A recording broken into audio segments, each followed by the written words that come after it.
Bom, nós vamos apresentar o sistema de medição de volume de caixas baseado em medidas estereoscópicas. Então nós temos aqui duas câmeras do tipo webcam e elas estão programadas para trabalharem não na máxima precisão, mas uma precisão intermediária de 1280 por 720 pixels. E na frente dessas câmeras, então, nós temos a área delimitada por esse polígono, que é onde deverão ser colocadas as caixas a serem, cujos volumes serão estimados.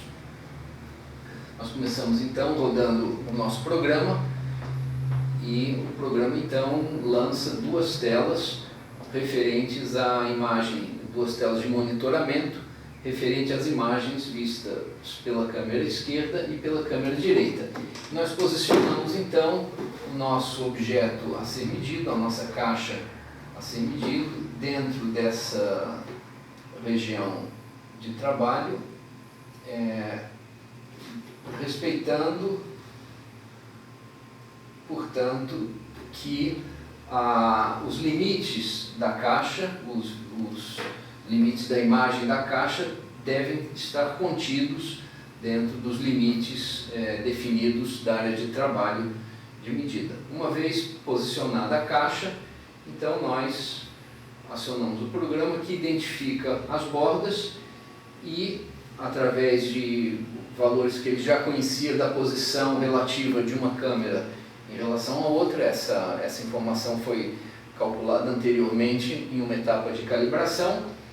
Então agora, quando nós posicionamos a caixa, o sistema dá uma estimativa do volume ou das dimensões na direção x, y e z dessa caixa. No caso dessa caixa azul, nós sabemos que ela tem uma dimensão de 270 por 225 por 130 e o programa identificou uma dimensão de 252 por 203 por 131. Portanto, uma diferença média das três dimensões aí em torno de 10% do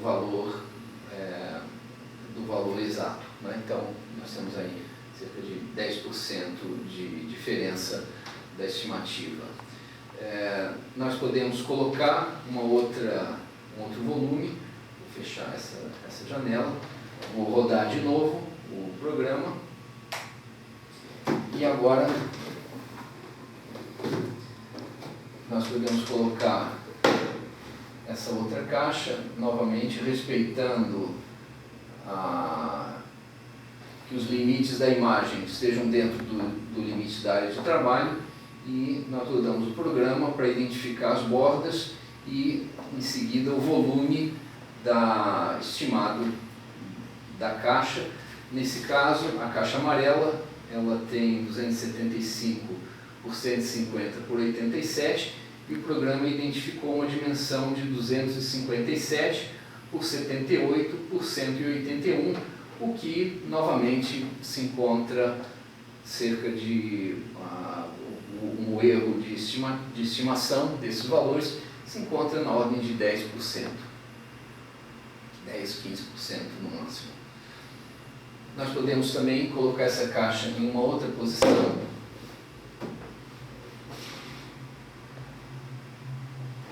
E vamos rodar novamente o programa.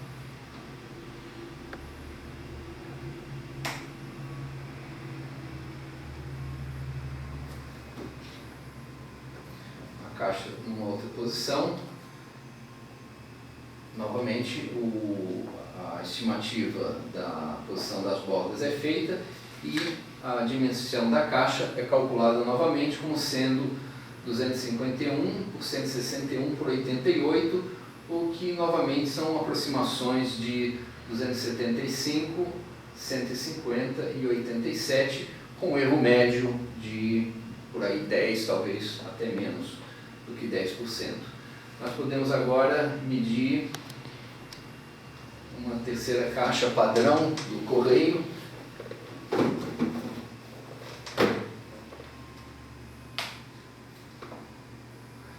novamente a gente monitora e posiciona a caixa de forma a poder ser identificada pelo algoritmo de processamento de imagens, o que gera uma estimativa de 170, 75 e 132 milímetros, e essa caixa tem uma dimensão de 185, 130 e 90 milímetros, novamente um erro de estimativa menor do que 10%. E nós podemos colocar a caixa numa outra posição qualquer, podemos rodar novamente o programa.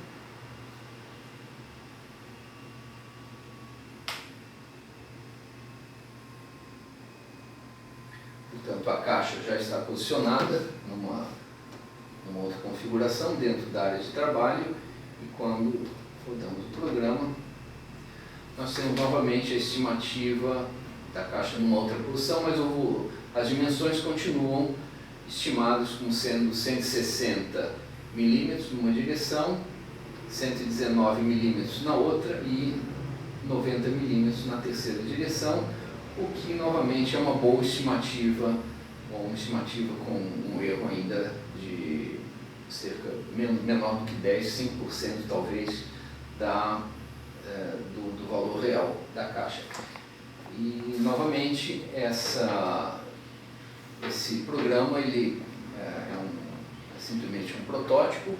Ainda podemos trabalhar com uma resolução melhor das câmeras, podemos ainda aperfeiçoar tanto a parte de entrada e saída de dados, como o procedimento em si de realização das medidas. Mas o que a gente já tem aqui já é suficiente para mostrar a potencialidade e a viabilidade desse tipo de aplicação.